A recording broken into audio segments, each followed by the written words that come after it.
तो भाइयों और उनकी बहनों, द बॉयज का सीजन 5 खत्म हो चुका है, जिसका मतलब है कि अब हमें परंपरा के अनुसार वापस इसकी एक टॉप 10 लिस्ट बना लेनी चाहिए। लेकिन हाँ, इससे पहले कि तुम बाद में मुझे गालियां दो कमेंट्स में, मैं तुम्हें पहले ही बता देता हूँ कि ये पूरी टॉप 10 कैरेक्टर्स वाली लिस्ट सिर्फ सीजन 5 को ध्यान में रख के बनाया है मैंने। थोड़ी सिंपल भाषा में कहूँ तो इसमें वही कैरेक्टर दूंगे जो कि सीजन 5 में दिखे थे, विच मीन्स कि इसमें character like Stormfront and Queen Maeve नहीं होने वाले। और हाँ, साथ में हम लोग उन कैरेक्टर्स को भी छोड़ देंगे जिन्होंने अपनी पावर्स को ऑन स्क्रीन शो नहीं किया, जैसे कि जेनवी के कैरेक्टर्स। पर हाँ, आज वीडियो को स्टार्ट करने से पहले मैं तुम्हें स्टार्टिंग में ही बता देता हूँ यार कि वीडियो को एंड तक जरूर देखना, क्योंकि आज की लिस्ट तुम्हारी सोच से भी ज्यादा अनएक्सपेक्टेड होने वाली है। नंबर 10 पर है सिस्टर सेज, जो कि यहाँ पर अपनी किसी स्ट्रेंथ की वजह से नहीं बल्कि अपनी बुद्धि की वजह से है। And I am pretty sure कि अगर वो चाहती कि मेरे को V1 बनाना है तो वो बना भी लेती, क्योंकि अपना होमलैंडर कितना भी ज्यादा बड़ा वाला बेवकूफ क्यों ना हो, उसने एक बात तो सही कही थी कि अगर वो फ्रेडरिक वॉट V1 बना सकता है तो फिर दुनिया की सबसे ज्यादा स्मार्टेस्ट सूप तो बना ही सकती है। और नॉट ओनली दैट बल्कि हमने ये भी देखा है कि वो अपने माइंड का यूज करके काफी लोगों के फ्यूचर एक्शंस को भी प्रेडिक्ट कर लेती है। और इस पूरी चीज का सबसे ज्यादा बड़ा नमूना हमें देखने को मिला था सीजन 4 के एंडिंग में, जहाँ पर उसने पहले ही प्रेडिक्ट कर लिया था कि न्यूमैन जरूर कुछ गड़बड़ करेगी, इसलिए उसने बैकअप के तौर पे एक दूसरा कैंडिडेट रखा था प्रेसिडेंट के लिए। और वो पूरा द बॉयज सीजन 4 के फिनाले के लास्ट के 5 मिनट वाला आइकॉनिक सीन, जिसने कि मेनली सीजन 5 की हाइप को बिल्ड करने का काम किया था, वो पूरा का पूरा एक्शन सिस्टर सेज का ही प्लान था। लेकिन अब इसको पीछे छोड़ते हुए चलते नंबर 9 की तरफ, जिस पर अपनी सिंडी। और देखो, इसे वैसे इंट्रोड्यूस तो सीजन 2 में ही करवा दिया गया था, लेकिन उसके बाद सीजन 4 के एंडिंग में हमें इसका थोड़ा सा ग्लिम्प मिलता है, और फिर सीजन 5 में तो हमें इसका अच्छा खासा प्रॉपर सीन्स मिलते हैं देखने को। और देखो, इसकी पावर्स उन गुने चुने पावर्स में थे जो कि मुझे काफी ज्यादा कूल लगती है। एज इसका सिर्फ अपने हाथ को उठा के ह्यूमंस को क्रश कर देना और मेटल्स को भी क्रश कर देना, वो चीजें देखना किसको औसम नहीं लगता। एंड देखो, पावर्स तो इसके पास अच्छी खासी है, लेकिन स्क्रीन टाइम ना मिलने की वजह से कभी इनसे प्रॉपर्ली शो नहीं किया गया। एंड इवन फीड्स के नाम पे भी इसने सिर्फ 2 ह्यूमंस को क्रश किया ऑन स्क्रीन। उल्टा 10 मिनट जो स्क्रीन पर देखिए, उतने ही टाइम में 2 कैरेक्टर ने इसको ऑलरेडी पेल दिया है, जिसमें कि पहले तो अपने स्टॉर्मफ्रंट थी, और फिर सीजन 5 में बुचर भी इसका काम तमाम करने वाला था, लेकिन होमलैंडर ने बचा लिया था इसको। देन इसके बाद नंबर 8 पर है स्टारलाइट। और हाँ, अपनी आंखें चमकाने के अलावा भी इसके पास बहुत सारी फीट्स है, लेकिन स्टार्टिंग करें इसकी पावर से तो देखो, इसको नॉर्मल बुलेट से तो कुछ नहीं होता। इवन जब सीजन 1 में बुचर ने इस पे स्नाइपर भी चलाया था, तब भी इससे उसको ज्यादा कुछ नहीं हुआ था। पर सीजन 1 में पूरा यूजलेस साबित होने के बाद हमें सीजन 2 में इसका सामना स्टॉर्मफ्रंट से होते हुए दिखता है। लेकिन हाँ, ये पॉइंट को भी नोट करना चाहिए कि यहाँ पर वो अकेली नहीं थी, बल्कि उसका साथ क्वीन वेव ने और किमिको ने दिया था। फिर इसके बाद सीजन 3 में आया था, देखो वहां पर भी इसके पास फीट्स के नाम पे इसने बस सोल्जर बॉय की शील्ड को तोड़ा था, और वो भी तब जब पूरा वॉट की एनर्जी इसने अपने अंदर एब्जॉर्ब कर ली थी। और इसके बाद सीजन 4 में भी कुछ लुखे सूप्स को रास्ते से हटाने के बाद इसने फाइनली सीजन 5 में जाके कुछ काम का किया, यानी कि अपने समुद्र के देवता द डीप को हराना। और अगर पावर्स की बात करें तो पावर्स के नाम पर ये एनर्जी ब्लास्ट कर सकती है और उड़ सकती है, जिसके साथ ही में एनर्जी को एब्जॉर्ब भी कर सकती है। फिर नंबर 7 पर है अपना ए ट्रेन। और हाँ, पूरे यूनिवर्स में सबसे ज्यादा अच्छा रिडेम्पशन आर्क लेने के बाद भी ये अच्छा खासा पावरफुल है। पर स्टार्टिंग में बता देता हूँ कि लिस्ट में इतना नीचे इसीलिए क्योंकि इसकी पावर्स काफी ज्यादा इनकंसिस्टेंट है। मतलब कि एक सीन में तो इतना ज्यादा तेज भाग रहा होता है कि सारे लोग ही स्टॉप हो जाते हैं इसके लिए, और दूसरे सीन में वापस अपनी नॉर्मल स्पीड पे आ जाता है। और इस तो अगर हम लोग नजर डाले इसके फीट्स पर, तो फीट्स के नाम पे इसने सीजन 1 से सीजन 3 में कुछ बड़ा अचीव नहीं किया। एज होमलैंडर को फॉलो करने में इतना अंधा हो चुका था कि कभी इसने रियल अपोनेंट से फाइट ही नहीं की इतने टाइम में। लेकिन हाँ, सीजन 4 और सीजन 5 में इसके अच्छे खासे कारनामे हैं। सबसे पहले सीजन 4 में देखे तो वो बुचर का जो बेस था, जहाँ पर डीप ने और नॉयर ने अटैक किया था, तो उस पूरे सीक्वेंस में इसने जाके स्टारलाइट को और बुचर को तो बचाया ही था।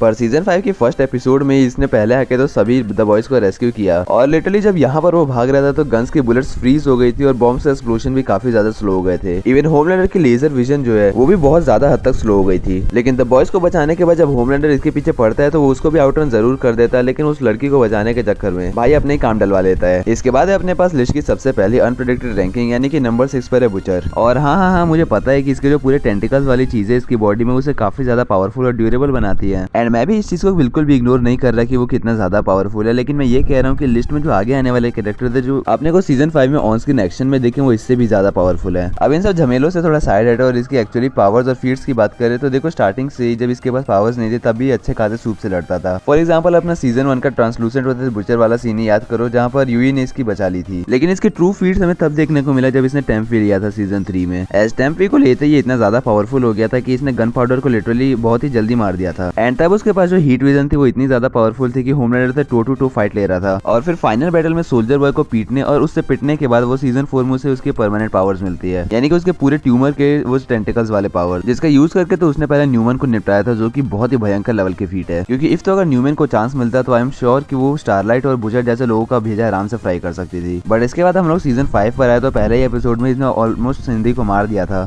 और फिर फाइनल बैटल में भी इसने होमलैंडर को काफी ज्यादा अच्छी टक्कर दी थी। ऑल्दो आई एम 100% श्योर कि वो कभी भी 1v1 फाइट में होमलैंडर को नहीं हरा पाता अगर उसके पास उसकी पावर्स होती तब भी। इसके बाद नंबर 5 पर है अपने पास बॉम्ब साइट। और देखो, इवन दो इसको काफी ज्यादा कम स्क्रीन टाइम टाइम मिला था, लेकिन तब भी इतने ही टाइम में इसने पूरे द बॉयज के मेंबर्स को आउट पावर कर दिया था और सोल्जर बॉय को भी काफी ज्यादा अच्छी टक्कर दे रहा था। और इसके बारे में मेरे पास बताने के लिए ज्यादा कुछ है भी नहीं, इसलिए सिर्फ इसकी पावर्स को एक्सप्लेन कर देता हूँ। और उसमें भी हमें सिर्फ ये दिखाया गया था कि काफी ज्यादा फास्ट मूव कर सकता है और इसके जो पंचेस है वो भी काफी ज्यादा स्ट्रॉन्ग होते हैं। एंड हाँ, बंदा फ्लाई भी कर ही सकता है। लेकिन अब सोल्जर बॉय ने चूंकि इसके ऊपर अपनी पावर बीम यूज कर लिया, इसलिए अब ये पावरलेस बन चुका है, पर तब भी बंदे ने उखाड़ा तो अच्छा खासा था। देन फर्दर मूविंग ऑन तो नंबर 4 पर है अपने पास सोल्जर बॉय, जो कि वॉट के अर्ली डेज से उस पूरी कंपनी का फेस बना हुआ था। लेकिन इसकी असली इफेक्टिव पावर्स इसको मिलती है जब ये रशियंस के हाथ लगता है, क्योंकि वो जितनी भी रेडिएशन इसके ऊपर डालते हैं उससे इसके पास इसकी पावर ब्लास्ट आती है, जिसका यूज करके दुनिया भर के सूप्स को पावरलेस बना सकता है, जैसा इसने किमिको और बॉम्ब साइड के साथ किया था। और इसकी पावर्स को एक साइड हम लोग हटा भी दे तो देखो ये हैंड टू हैंड कॉम्बैट में भी काफी ज्यादा अच्छा है। मे भी शायद इसीलिए क्योंकि इसने थोड़े टाइम के लिए मिलिट्री में भी सर्व किया था। एंड नॉट ओनली दैट, बल्कि इसकी इम्यून सिस्टम भी काफी सही है, क्योंकि V1 लेने की वजह से जो पूरा सूप वाला वायरस था ये भी उसके ऊपर काम नहीं कर रहा था। और सेम इसी V1 की वजह से बंदा इमॉर्टल भी है। और फिर इसकी तो अब खुद का प्रोजेक्ट भी आने वाला है, यानी कि वॉट राइजिंग, जिसमें इसके पुराने वाले जो टीम थी उसकी पूरी स्टोरी दिखाई जाएगी और इसकी भी बैक स्टोरी को कवर किया जाएगा। देन नंबर 3 पर है किमिको, जो कि देखो वैसे लिस्ट में तो काफी नीचे होते हैं, लेकिन सिस्टर स्टेज के पूरे एक्सपेरिमेंट करने के बाद अब इसके अंदर भी सोल्जर बॉय वाली पावर्स आ चुकी है, यानी कि जो पावर सोल्जर बॉय के अंदर है वो इसके अंदर भी है, बस उसके वो इम्यून सिस्टम को हटा के। लेकिन इसके साथ में इसके पास एडिशनल पावर्स भी है, यानी कि काफी ज्यादा हाईली रीजनरेटिव स्किल्स, और इसकी एजिलिटी भी काफी ज्यादा स्ट्रॉन्ग है। और हाँ देखो, आई नो कि फोर्ट हार्मनी वाले सीन में बुचर ने भी इसको ओवर पावर किया था, लेकिन तब के सिचुएशन में और अब के सिचुएशन में काफी ज्यादा अंतर है, क्योंकि अब अगर बुचर ऐसा करने का ट्राई करता है तो ये उसको लिटिल पावरलेस बना सकती है। एंड इवन इसको मैंने सोल्जर बॉय से भी ऊपर इसीलिए रखा है क्योंकि मैंने जैसा कि पहले तुम्हें बताया कि इसके पास सोल्जर बॉय की पावर बीम तो है ही, साथ ही में उसके पास इसकी कुछ एडिशनल पावर्स भी है, और इसी के दम पर उसने होमलैंडर को भी पावरलेस बनाया था, जिसके बिना होमलैंडर को कोई भी डिफीट नहीं कर सकता था। फिर इसके बाद नंबर 2 पर है अपना रायन, और ये बच्चा जब से स्क्रीन पर देखा तभी से काफी ज्यादा पावर शो करते आया है। जैसे कि पहले ही इसने सीजन 2 में गुस्से में आके स्टॉर्मफ्रंट को मार दिया था। और मैं एक चीज तुम्हें बता देना चाहता हूँ कि सीजन 2 में होमलैंडर ने एक सीन में स्टॉर्मफ्रंट के उस पूरे चेस्ट वाले एरिया पे अपने लेजर बीम का यूज किया था। ऑल्दो आई नो कि वहाँ पर वो काफी ज्यादा होल्ड बैक करके अपनी बीम्स को यूज कर रहा था, लेकिन तब भी उस पूरी चीज से स्टॉर्मफ्रंट को थोड़ा सा भी हार्म नहीं पहुंच रहा था। लेकिन यहाँ पर रायन की पावर बीम से आई मीन कि उसके हीट विजन से स्टॉर्मफ्रंट कतई खत्म हो गई थी और पूरी तरीके से पैरालाइज हो गई थी। फिर इसके बाद बंदे ने अपने बाप से भी लड़ने का ट्राई किया था, ऑल्दो कि गंदे तरीके से पिट के आया था, पर फाइनल बैटल में अगेन होमलैंडर एस्केप कर जाता अगर ये वहाँ पर नहीं आता तो। और देखो ऑल्सो मैंने इंटरनेट पे काफी ज्यादा ऐसे डिस्कशंस देखे हैं जहाँ पर लोग कहते हैं कि इसको काफी ज्यादा कंटेंट क्रिएटर्स हाइप अप करके रखते हैं, लेकिन देखो ऐसा होना भी चाहिए क्योंकि ये नेचुरली बॉर्न कैरेक्टर है, जिसकी वजह से इसके अंदर जो पावर है वो नेचुरली इसके अंदर आई है और इसीलिए काफी ज्यादा इफेक्टिव है। और फाइनली नंबर 1 पर है होमलैंडर, एंड इसके बारे में मुझे ज्यादा कुछ बताने की जरूरत नहीं है, इसीलिए बस इतना बोलता हूँ कि अभी तक लिस्ट में जितने भी कैरेक्टर्स हैं या फिर द बॉयज के यूनिवर्स में जितने भी कैरेक्टर्स हैं जिसने इसका सामना किया है वो सभी को सभी या तो मारे जा चुके हैं या फिर इसने उसको हरा दिया है या फिर at some point of time इसने उन सबको ओवर पावर किया है। अब देखो इसके बाद मेरा प्लान है कि मैं पूरे द बॉयज के यूनिवर्स के टॉप 10 कैरेक्टर्स को सिलेक्ट करूँ और उसकी लिस्ट बनाऊं, और वो वीडियो काफी ज्यादा जल्दी लाने वाला हूँ, इसलिए उसके लिए सब्सक्राइब करके बेल आइकन दबा देना। बाकी तुम्हारे पास कोई टॉपिक हो जिस पर तुम चाहते हो कि मैं वीडियो बनाऊं तो उसे कमेंट कर देना, एंड ये वीडियो अच्छी लगी होगी तो लाइक कर देना और अपने फ्रेंड्स के साथ शेयर भी कर देना। बाय।